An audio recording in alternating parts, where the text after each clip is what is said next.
Hello, Hey, how are you? I'm great. How are you, Lucky? I am doing fantastic, just busy as all get out. Yeah, I'm sure. I really appreciate you taking the time to talk with me for a little Absolutely. bit. Yeah. Yes. How's your This day is going? it's dragging. It's dragging, but for the most part I'm doing pretty good. Right, because you're in the middle of your work day because you're Yeah. out in LA, right? Yeah, well this is the last hour. Gotcha. Yeah. Gotcha. Yeah. Welcome to Why Live, Lucky. Awesome. Thank you. Thank you. Appreciate it. Yeah. Appreciate it.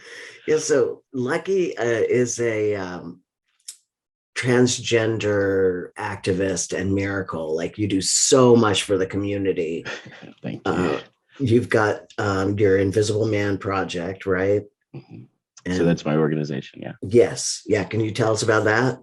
So Invisible Men was birthed out of a lack of resources that myself I didn't have, right? Coming into my transition. And I transitioned socially about 20 years ago.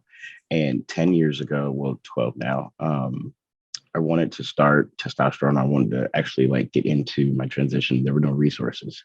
Mhm. So I was like, yo, we got to do something because I don't want folks that come behind me not have those resources that they desperately need. So That's amazing.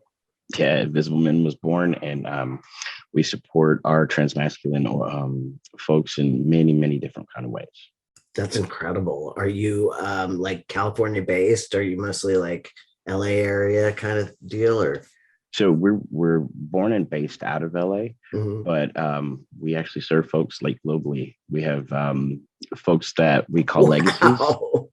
So Uh-huh. our legacies are the individuals that tell their stories on our platform. Uh-huh. And so as of this year, we actually went international. So we have two international legacies. We've got one in Uganda and one in Nigeria. And the individual in Uganda, we were able to match the services. So services like medical and housing and a leadership program. Oh my God, Lucky, that's phenomenal. Yeah, so Wow. we're super proud of it. Congratulations. That is really a coup to do all that work for someone in Uganda. Like that's mind blowing. Yeah, so we've got 10 chapters that are currently coming up now Mhm. from LA to New York. Cool. Oh my Yeah, God. Great. That's yeah, great. And so it's then really cool. and then you also work for this health organization that's Yes, LGBTQIA based, right? Or right. So I'm in services. LA and I work for APLA. And the particular position that I'm in is around building programming for transmasculine folks Hmm. within the healthcare system. So we do things like make sure folks have like um, not only like the testing, prevention of HIV and all of those pieces, but also like we do the whole person thing. So around housing, employment, all of those different pieces. But the part that I play is specific to transmasculine individuals. Hmm.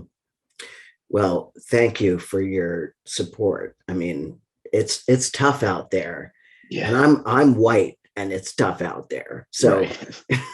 I get it. I get it 100%. So we just want to make sure the whole person is cared for. yeah, that's yeah. Wow, do we need it too? Well, I thought of you, Lucky, because mostly, I use this as a platform to be able to talk to people that I just kind of want to get to know personally. I love it. I love it. But there is a there is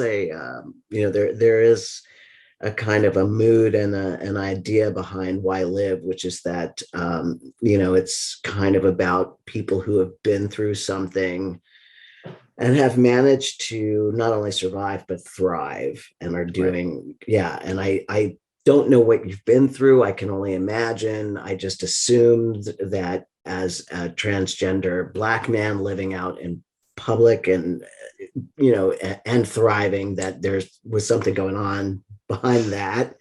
You Right. didn't just come from uh, kittens and unicorns and castles and Right. No, you're absolutely right. Oh, my whole life has been a thing, right? Um, I've gone through the violence, I've gone through sexual assault, like all the things. So I've Mm-hmm. been through quite a bit. Yeah, same. Yeah, whatever you're willing to talk about. I mean, we don't have to talk about anything in depth, but when did what was sort of going on for you as a child, gender wise? um, as a kid, I think it was 8 when I figured out that I wasn't born biologically male, right?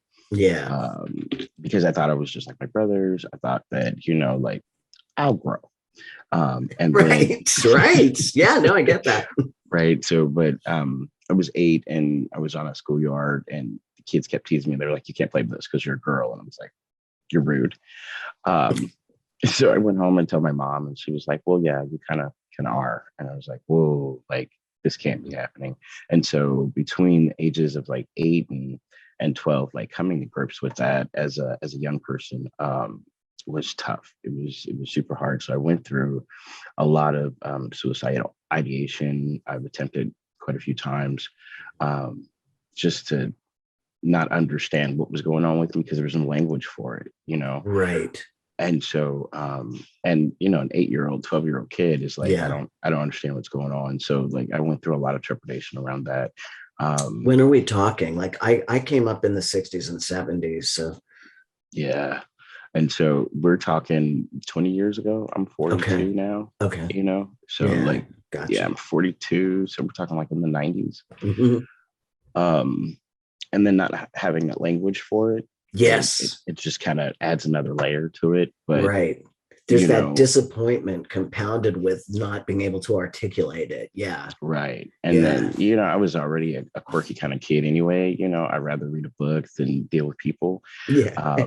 And so like my studies were always going to be my solace, were always going to be like where I could find myself. And I do a lot of research around like what does it look like, and looking at people like Chaz Bono, right, was the only person that I had to kind of refer to. And I was like, well, maybe we do this. And then even more so, like looking at, as a whole, I still didn't see Black folks. I Mhm. didn't still didn't see myself reflected. Right. So then, 15, 16, 17 were hard years in high school, trying to figure that out, right? And not having a reflection to look at. Yeah. Um, and then in 2010, I met the first Black trans person I've ever met in my Black trans man that I've ever met in my entire life. And Uh-huh. it changed everything for me. I was like, I could really be me, right? This could Uh-huh. really happen. Like Uh-huh. I could see the person that I've been seeing my whole life, but everybody else will see them too now, Right. right? Within 2 weeks, because it was the Brown Boy Project that I met Sasha Alexander, who Uh, was that individual, right? uh-huh. And so 2 weeks after that, when I got home, I was on T and I was like, yeah, I got this. But 2 weeks um, later. 2 weeks later, but then Go going get it. back, right, going back home, Mm, um, and starting my transition and also transitioning in Compton, um, oh that wow. that is where I think I took a brunt Ooh. of a lot of the violence, right? Because the more and more I started to look like the folks within my complex, the more and more they challenged it. And so for 2 years, um, I was beaten up almost on a daily basis. Oh my God, Lucky. I lost the Jesus. front tooth due to just being trans, right? And so Jesus. like going through that, I think I would do it again though. I think if that's what it meant to be a person, Yeah. um, be this person, like the person that I truly am, and be authentic to myself, I would do it again. I would go through all of it all over again. Wow. Well, I mean, I totally get that. I don't know if other people do, but for me, it is a life or death matter. Like I'm gonna do it or I'm gonna die. Right. And for a lot of folks that I've talked to, that is the story. That is, what the reality is like, if I have to go through this just to be an authentic person, then so be it. Well, God, that's a lot. That's too much to go through. Yeah. That's too much. Yeah. I mean, walking out my front doors, it felt like suicide every morning. Oh, Jesus. I'm so sorry that happened to you. That's crazy. But it made me a stronger person. I'm sure, but who needs to be that strong? You know what I mean? Right. Yeah.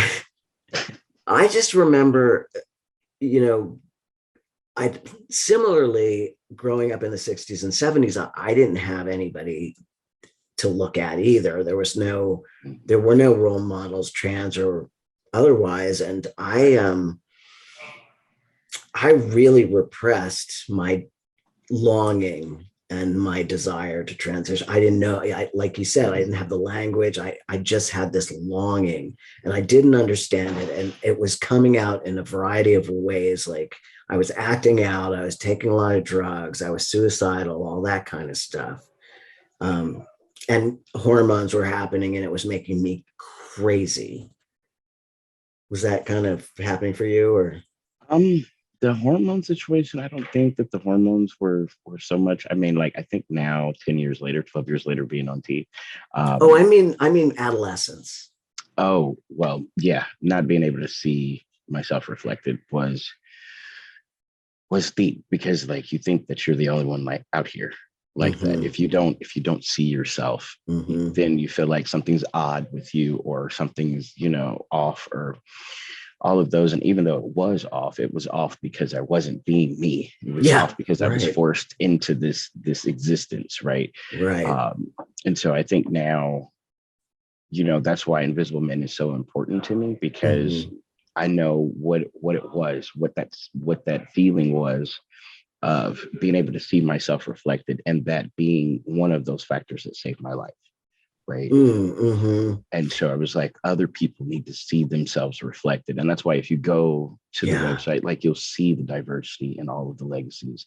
You'll be able to see all the different ways that people move and navigate, right? And yeah, like all of those things were something that this was a conversation that I had with another person that looked like me, that walked like me, that talked like me, that saved my life, right? That made mm-hmm. sure that I felt like, there were other people like me out there, and that made the difference for me. Absolutely. Yeah. And your website is phenomenal, by the way. It's a great resource. But we'll Thank get you. to that. So did you have queer friends or did you know Yeah, that? I Yeah. had plenty of queer friends, but Did I didn't you? have any trans friends, Right. No, I which get that. which Yeah. made it totally different. Like my best friend to this day, we met, we were 13, and we're still Mm-hmm. best friends to this day as a gay man. Yes. And like they're dope. I had plenty of queer friends, but I didn't have any trans friends. Now Right. I have plenty of trans friends. Right. Yeah. So how did you meet Sasha? Through the Brown Boy Project. It was a Brown Boy Project retreat. Okay. So Can you one of their explain to leadership. people what that is? So the Brown Boy Project is an organization that kind of does leadership retreats that help um, Black masculine of center folks kind of step into their leadership. And so this retreat was a 7-day retreat where, you go in and you learn leadership skills. You also learn interpersonal skills. Mm-hmm. You learn how to relate to the world around you. Mm-hmm. Yeah, that's fantastic that you were able to go and to meet somebody Right. And I and mean, just there were other trans men there, but right, of he course. was my first point of contact. Oh, Right. It was almost like a light bulb came on. It was beautiful. right. I love that 2 weeks later you're like, Yeah. It was like, I have access. I know I can do this. People like me yes. do this. I'm here for it. Yeah. Yeah, yeah. How is the family with that? Um, my kids are incredible. So my son was 8, Mm-hmm. or 9, maybe in that range when I was like, dad's gonna do something different. Yeah. And he was like, okay, dad, whatever. And my Wow. daughter, is like, she's 22 now, but she was just like, whatever, I'm here for you, dad. We're here. And so my kids, but they were relatively young when I Mm, got ready to transition. And so like watching them kind of transition with me. mm. Um, and like when, right, I think it was like when I got ready to change my name, I asked my son if I could make him a junior. And he was like, no, dad, get your own name. Right. Like, all right. So this is where I'm at. Right. Um, but for the most part, the kids are super, super supportive. And they're, like I said, relatively young. And then my youngest is 5. So she doesn't know anything different. She just knows I'm dad. Right. And Cool. my wife knew I was trans prior, and she wasn't with me during my transition. We've only been married 2 years, Okay. but she's one of the most supportive individuals, but she also identifies as non-binary. So it's all like the whole situation. My dad, not so much. I haven't talked to him in quite a while. My mom, on the other hand, is actually part of my organization. So she's the parent portion of the organization. So she talks to other trans parents or other parents of trans people to Oh my kind of get God. them to understand what their child is going through. That's so important. Yeah. That is so important. So Lucky, you meet Sasha, you meet these trans guys, you bam, transition, you're getting beat up all the time. What's happening to you emotionally? Because that, you go from depression to transition. I did, but that didn't mean like the depression just vanished. You know what I mean? Right. It was emotionally, it was a cross between euphoria and terrified. Because it's like, I'm so excited that I'm living in my body now. Like, I'm not so disconnected from my body. But then like walking out the front door, it's like, but people are going to attack me because of what my body is doing. Right. At some point I was just like, I don't care anymore how other people feel about it, because if I did carry that, then I would not have transitioned. Right. If I cared so much about how folks feel about the choices that I make in my life, then I wouldn't have transitioned. I wouldn't have gotten this far. I wouldn't have thrived in the ways that I have been able to do since I've transitioned. But after a while, it was just like, I'm not going to care anymore. But as far as like getting beat up, like literally I had to fight back in order for them to stop. So it was, okay, you want to challenge me? We'll take this to the streets. And like, I got the best of one of them, and they were like, okay, well, we'll leave you alone. Wow. So, oh my God, I can't I earned my respect. Jesus. Yeah. And that, I mean, like, who only knows what kind of impact that has on you, like physiologically, like, did you, concussions or whatever. Yeah, I went through plenty of injuries, but I think the deepest injuries sustained would have had to been like emotional, like, because during that time frame, like, I disconnected from my emotions. I disconnected from feeling. I was like, okay, I just have to get these things done. I just have to take care of my kid. I just have to do this. Or, there was no emotional connection because I was already having postpartum with my son. Oh, wow. And so having this happen was kind of like a compounding factor. So I was just like, well, I'm just going to disconnect feelings from a lot of things. Yeah. And just move forward. And because I have to make sure that the kids are okay. So you were having postpartum and you were transitioning at the same time? Well, I had postpartum for quite a while. Because the emotional attachment around my son's conception was tough. Yeah. Like I said, I'm a sexual assault survivor. And so like the way that he came into this world was not great. But the fact that he's here is fantastic. Like, I absolutely would never give him back. Even if I had to go through his conception to get there, like, I would never give that kid back. I love him to pieces. That's so amazing. You are a testament to fortitude and inner strength, man. Wow. Just a regular guy that just, wants to keep living. Yeah. Well, that's the thing that I really want to get at, because the reason this came around is because I had sunk into a very deep depression, and I went away for a month. I came back out, and the circumstances hadn't changed. I went away to work on trauma and PTSD. The circumstances hadn't changed when I got out, and I was like, what am I going to do? And I thought, well, I'll talk to all my friends and I'll ask them, why live?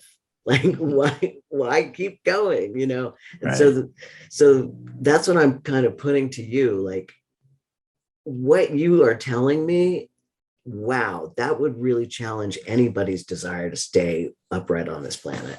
Yeah. And it has challenged me quite a few times. Yes, I don't doubt it. Um, You have made a yeah. lot of meaning for your life, though.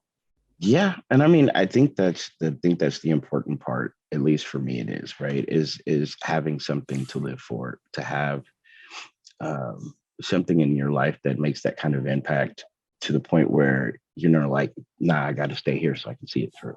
Mm-hmm. Right. And for Mm-hmm. me, it's my kids, you know, Mm. for me, it's my grandkids, I've got two now. You got grandkids? That's Yeah. wild. I've got two grandkids. And so, like my wife, my relationships, the work that I do, all keeps me topside. Mm-hmm. It keeps Mm-hmm. me in a place where I'm like, nah, I got to see this through. I got to see my kids graduate high school. I got to see my grandkids graduate high school. I want to see them get married, and Yeah. I want to see them, do things with their life. And so that's most of my motivation comes from just the fact that I've built a village, and I want to Mm. see what happens next. Right? I'm a pretty nosy guy. I want to know all the things. Right? And so I think that for me, knowing that I want to see all this stuff through, knowing that I want to um, see what comes at the end. What's the next chapter look like? Yeah. I think There's an that immense keeps. curiosity, right? Mhm. And I think that's what keeps me topside, but also understanding that the work that I do is impacting people in a very big way and impacting people in the most positive way possible. Mm-hmm. Um, and it's like if I'm not here, I can't do that work. If I'm not here, then I can't make sure the next person is okay. Yeah. And a lot of times when I get in those really dark spaces, Yeah. um, I'm like, okay, what would Advocate Lucky tell me, right? Mm, Or yeah. Yeah. what would Invisible Men's founder tell me? Like, Right. Right. I have to disconnect myself from like all of my hats. That way I can talk to myself, right? Uh-huh. Because a lot of times when you're in those spaces, you don't reach out. A lot of Right. times when you're in your head like that, you don't reach out, right? Yeah. And so for me, I had to put a mechanism in place to kind of sort of reach out to me, but not. It's Yeah. like, That's very clever. you got to tell yourself you're okay, Yeah. especially when you're in a space where you don't want to talk to other people. Right. That's a great coping mechanism. So I was just like, what would Advocate Lucky say to me? Right. You Because I know, think, oh, I'm sorry. no, and I start to really look at conversations that I've had with other folks, right? And Mm-hmm. and start to say those things to myself. Mm-hmm. Exactly. I think if you haven't worked in this sort of field that you work in, like I work in domestic violence and sexual assault, and I've been an activist most of my life. That work can be exhausting. It can be draining. It can be maddening and infuriating. And it can also lend itself to this like, why go on? Like, the world is terrible. You know what I mean? Right, right. Yeah. No, I Yeah. totally So get that. so how do you like address burnout and stuff? Because you've got both feet in, you've Yeah. got both feet and arms and yeah. Well, I'm not one to really address burnout. I think that I suffer from burnout on a regular basis. Mm, Um, you know, I would tell people, pay attention to your body. Pay attention to what your body's telling you. I don't. I'm in a job. So, I keep going. I burn the candle at both ends all the time. do you? Um, and it's like, learn how to say no. Do you know You know, how to say no? No. not at all. Not at all. It's something that I'm trying to figure out what that work-life balance is. Yeah, Um, yeah, because you're married. I mean, mhm, right. I imagine your partner wants you to figure that out. Very badly, I'm sure. Um, but I think that I would tell other folks, like, make sure you take time for yourself. Like, it's not a selfish thing to take time for yourself. And Yeah. I'm really learning to get through that particular piece of it, because I feel like if I'm not working, um, I'm being selfish. Mm, When I take that time for myself, I feel like it's selfish, right? And so mm. I'm currently trying to work through what that's supposed to look like for me, or what I would like it to look like for me that's healthier. Great, because don't let us exploit you. No, I understand. It's just there's so much to be done, and it's Yeah. like my brain is always going, like, what can I do to help, Hmm. um just better quality of life for folks, because like, I'm not in the best position, but I'm in a place of privilege because I am working. I am a place of privilege because I am housed, and all of Hmm. these different things, right? Now I remember that at all times, that some folks don't have, and how do I use what I do have to help other folks? Right. I think, yeah, as trans people, we are probably more acutely aware than most that our brothers and sisters and kin are out there with no survival mechanisms, with no roof over their heads, with no food coming. You know, Right. trans people statistically have it pretty shitty, and especially trans people of color. So, Right. yeah, there's a lot of work to do. Right. And so, like, that's where I can't seem to find room for self-care, because there's so many things that I want to do and so much that I want to accomplish. And it's like, okay, I don't know how much time I have, so I'm rushing to do everything. Oh, wow. Yeah. Uh-huh. So especially when you're Black and trans, and what the mortality rates look like, what, especially at that intersection, and if we couple the trans mortality rate with Black male Yeah. mortality rate, then it's like, I'm a miracle to be here. Yes. No, you are. Yeah. So, how are you doing with your relationship? Like, how is that going?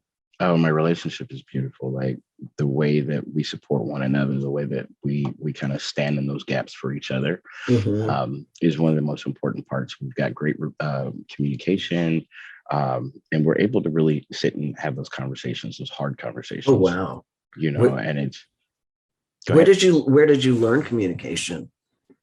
Um, Between the two of us, or just me? Period.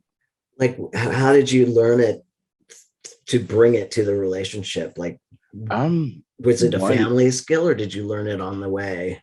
well, see, communication has always been a super big thing for me, because Mm, I feel like this: you can't be mad at anyone for not helping you if they don't know it's a problem, right. right? So if I don't say what I need, then nobody knows that I need something, right? Hmm. So I learned real quick that I had to speak up. I learned real quick that I had to tell people what I needed, and be very clear and explicit about those things. And so I'm one of those people, like, I don't do hints. I don't do magical words.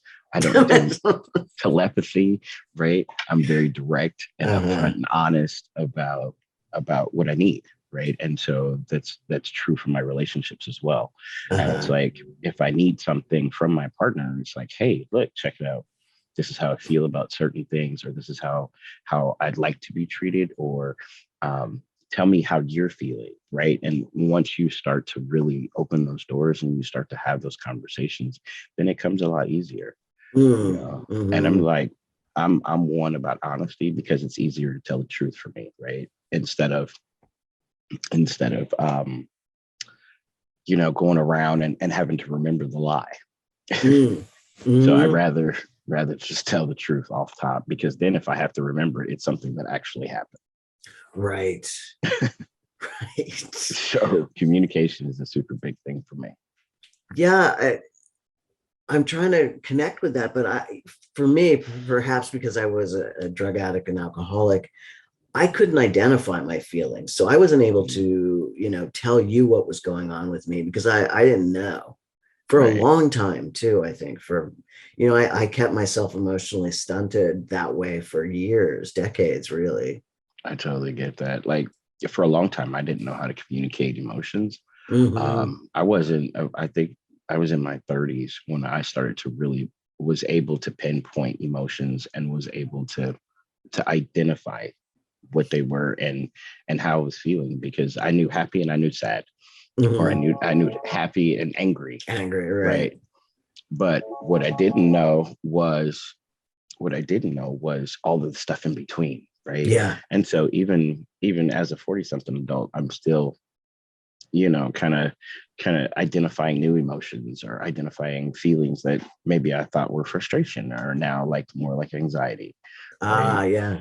And so it's a learning, like it's a constant learning, but being Hmm. able to identify what you can identify and then being able to convey that to the partner is the key for Hmm. me. Hmm. Yeah, super important. Mhm. So important.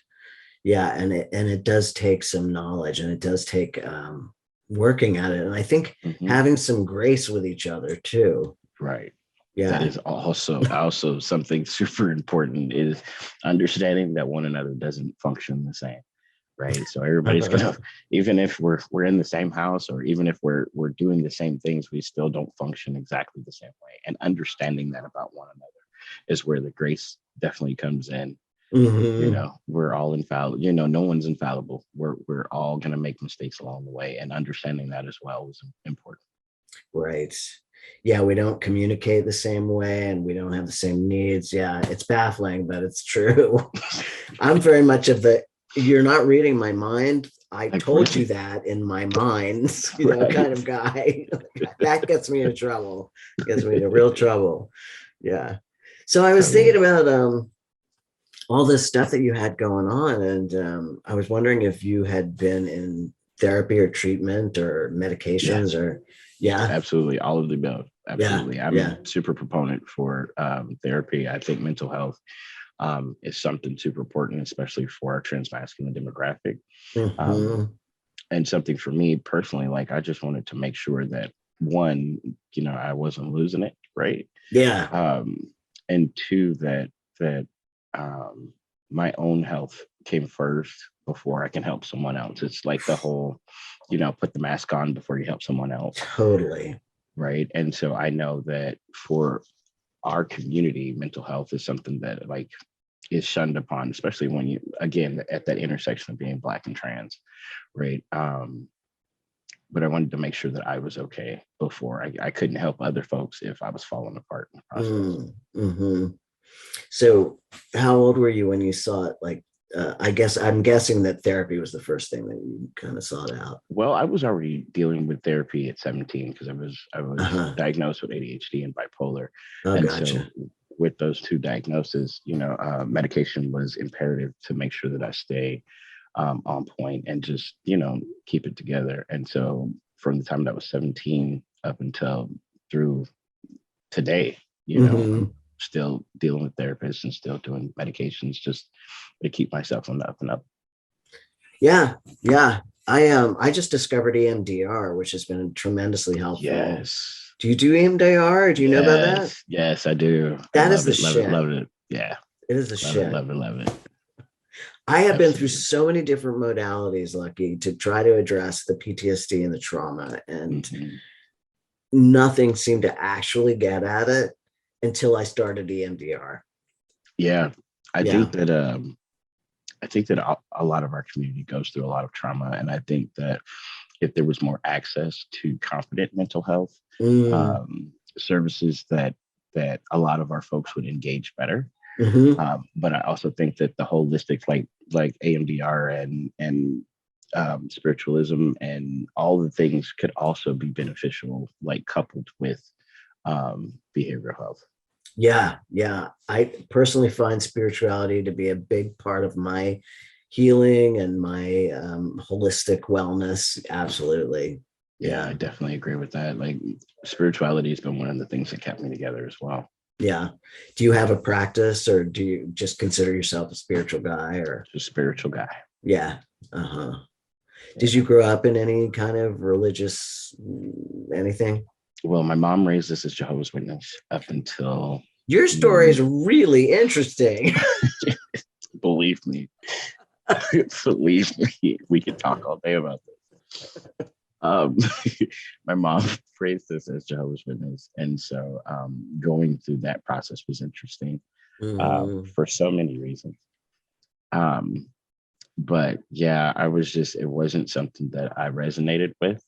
So Hmm. now I just kind of stepped into spirituality and just have that connection with God. And it's something that guides my path on every level.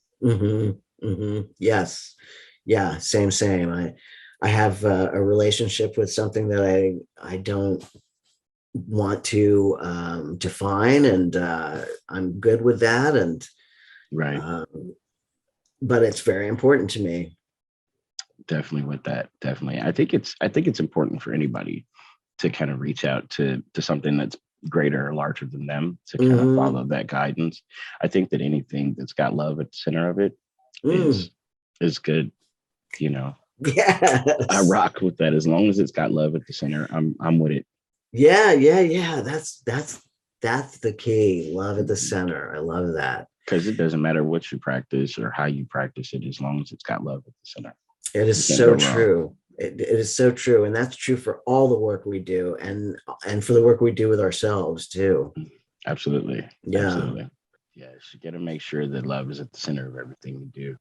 Um, it kind of mitigates a lot of the burnout, because then you're coming from a different place in your heart, you're coming from a different place in your body, right?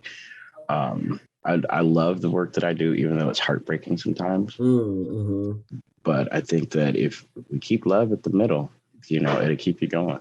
Yeah, it's true. It's really true. You get out of that self-centered kind of place, Hmm. and you can kind of step outside of it and just really feel the love from other people. But that Right. having been said, it's still it's hard for me to imagine what you've been through along your journey to have come to this incredible Buddha place of like, keep love centered. Like that's profound and amazing. Now that you say that out loud, I think it is kind of interesting, because I have bbeen through a lot, especially within the last couple of years with COVID and everything else. Um, I've been this way. It's at the core of me. So Mm. if I'm in a space to kind of let that part out, then that means I'm in a good place. So would you say you're like naturally sort of optimistic or? I'm one of those like hopeless romantic type people. Like, I'm in love with the concept of humanity. I'm in love with the concept of love. I'm in love with little humans. Watching children grow is one of my favorite pastimes. Like watching their little brains tick. Right. Mhm. Um, so I don't think it's like a zen that I came with. I think it's just like I figured out how to activate it. Yeah. Yeah. I figured out how to find it. I figured out how to center myself within it. Uh-huh. How did that happen? Do you know?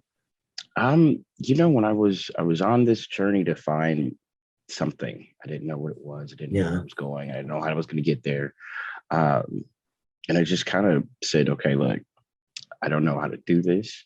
I just need some help. And then, after that, you start to get inspirations of how to move and how to navigate. And I have studied nearly every theology known to man, and I was looking for something. And it took me a minute to realize that I already had it, that it was in me. Like it, Mm. it was something that I just needed to activate.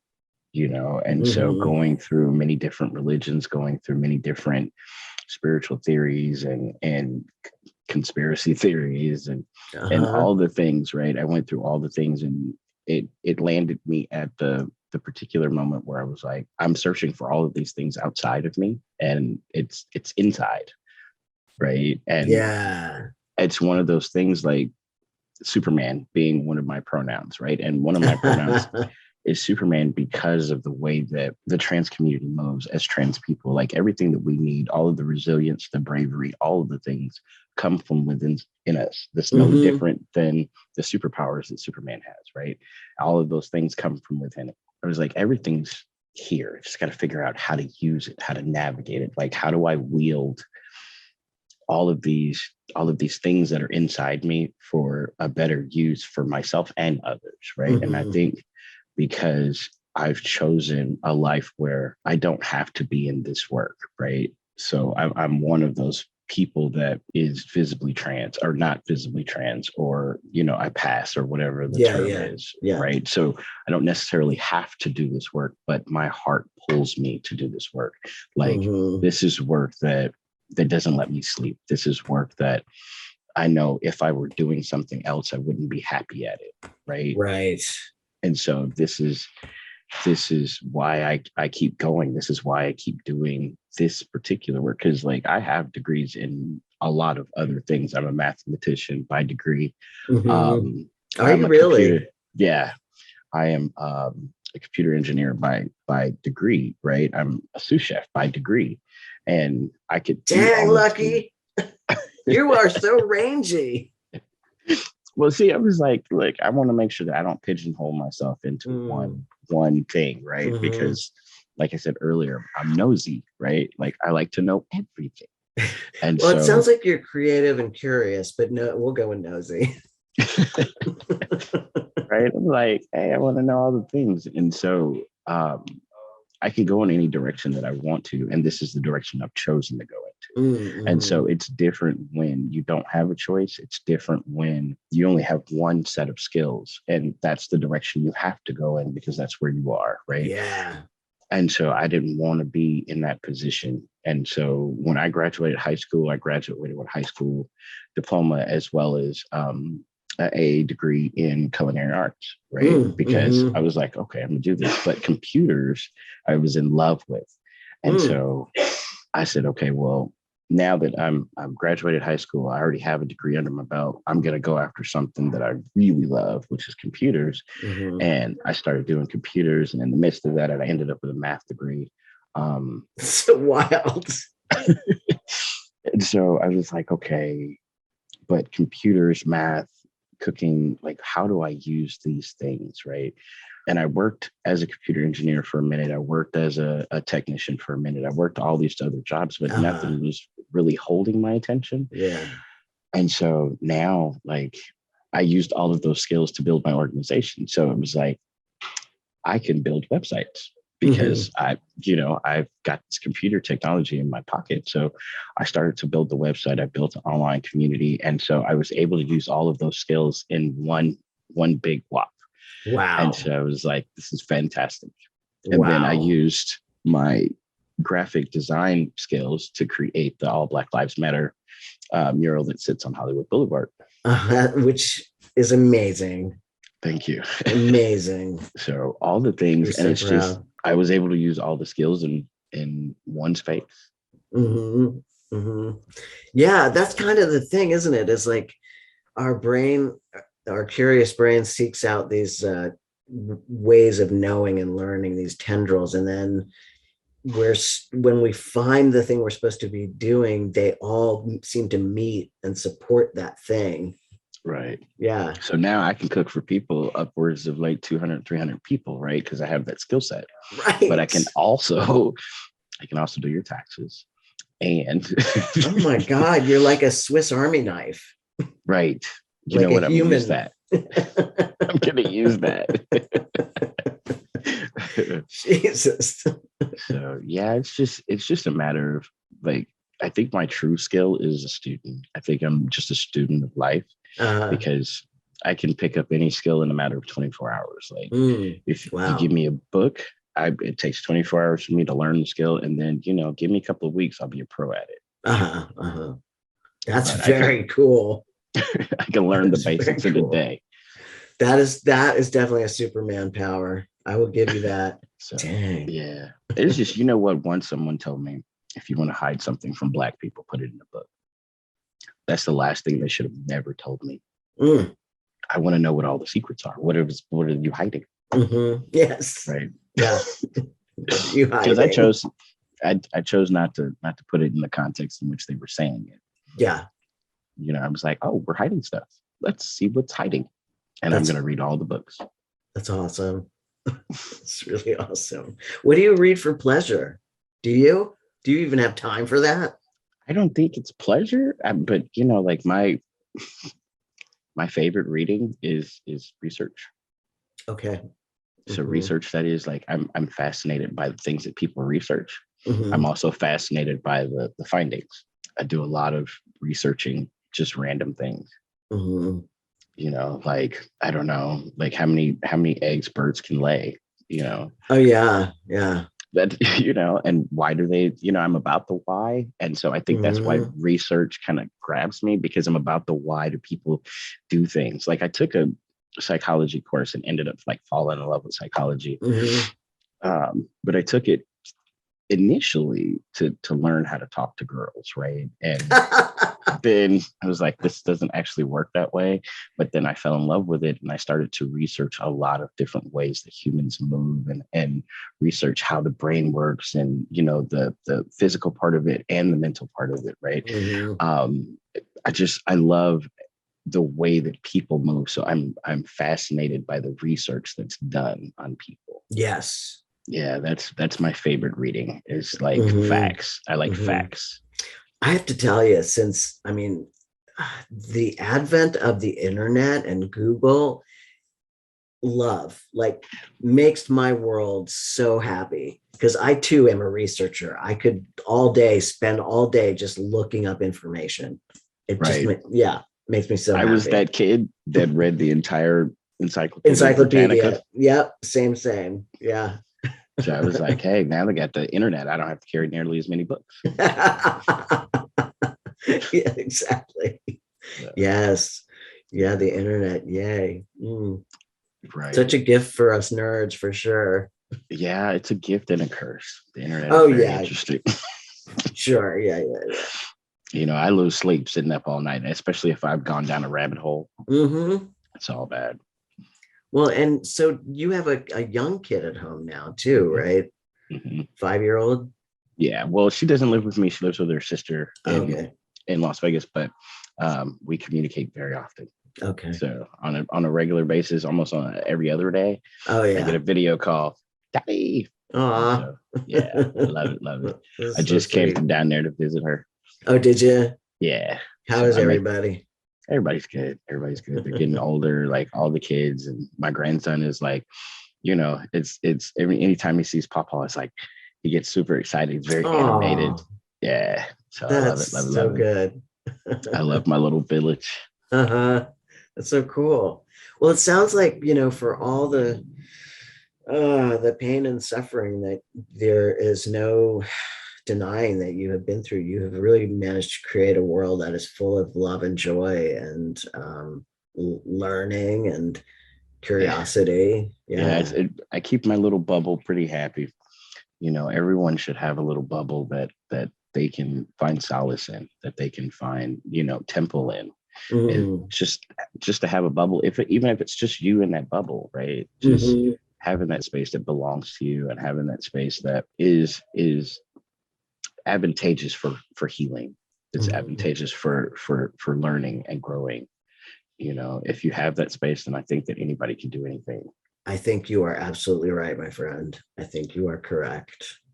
Do you have any more words of wisdom that you would like to share for the people, or things that you've learned, or anything to say to your trans kin, or Well, to speak to the trans folks that are out there that maybe are struggling or going through things, I would say you're valid. I would say that um, you're perfect just the way you are. You're perfect who you are, right? Even though you may not feel like you're aligned, you're getting there, right? Just keep going. You have to keep going in order to get there, right? And it doesn't matter how slow you go, as long as you keep going. yeah, and I think, just as that desire to live and be, and that curiosity kept you going even through all that, violence and whatever, as Right. trans people, if we can hang on to that curiosity about who we're going to become, it can get Yeah. us through some really rough places. Right. The world is so big. When you get out of those very small silos and very small bubbles, the world is so big. Hmm. Um, and I've managed to see quite a bit of it. But I think for those folks that are going through things, there's light on the other side. There's always, a little struggle, a little turbulence, um, but you'll be all right. You'll get there, and all you have to do is keep going, and know that you're worth it. you have to be worth it to you in order for other folks to see that value and worth as well. Yes. Deep words, my friend. Thank you so much. I really appreciate you being here today, Lucky. Thank you. Absolutely. Thank you for having me. I appreciate it. Yes. It's so nice to get to know you a little bit. Yes. It's definitely a good hour of my time. Oh, awesome. Absolutely.